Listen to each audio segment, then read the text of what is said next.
in seo glór na Móna sa Gaeilge bíonn léirmór rud é tarlú,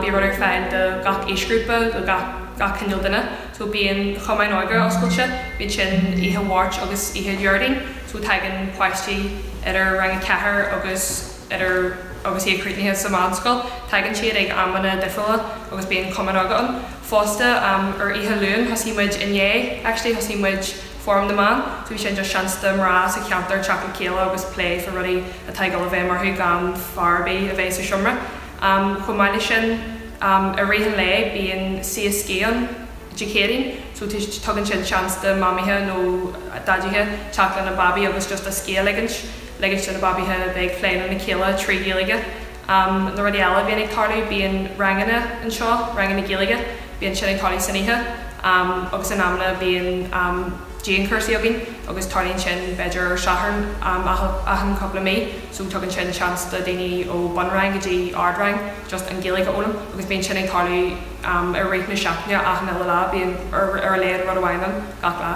Béal na daoine óga an Gaeil an seo, fiú taobh muid in a cumann aga bíonn siad ag bualas deach ahan lá inné am scola agus gach ihe, taigeann siad an seo, bíonn siad tasacha gur lá an ag seo, so bíonn siad snifig, bíonn siad an ahan trumra, just taigeann siad an a scéal leigint, bíonn a gcónaí ceollar siúil an seo, chuann siad an ceollar é, agus bíonn an crack ar dóin seo a rianachtas drám draige bhí neart cruinithe bunithe an seo, so ma bhí ar daoine bualadh le tá seo mar eagsúla dahan duine, so ahan duine fiú a Béal Feirste, arcann siad ar an Gaeilge mar eagsúla agus féidir leathan duine teacht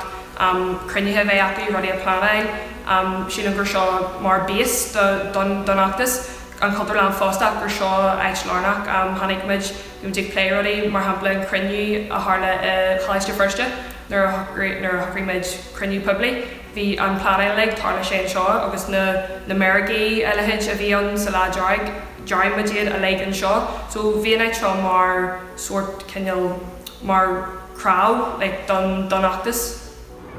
Tá tearman nua de ranganna ag tuiseacht agaí an seo an Glór na Móna, agus beidh na ranganna ar fad ag tuit amach an nGael nGael ar Gaeil an seo. Tá bun ranganna go bheith agin, man ranganna agus ard ranganna. Mar sin de be ag freastal ar gach suirt daine agus ar gach suirt fólamór. Mas rud bhfuil tú go dearach ag tuiseacht amach le coppa focail, nó mas rud go bhfuil tú ag éagraíocht le do chuid scileann na teangaí atá agad hana féin.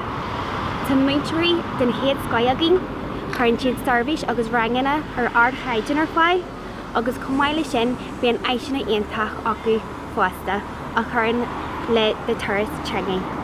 Cumáile leis na ranganna seachtaíola, bíonn deisina eile agad Feirste, bíonn turas géalteachta ar eachtal agin, bíonn cainteanna ar eachtal,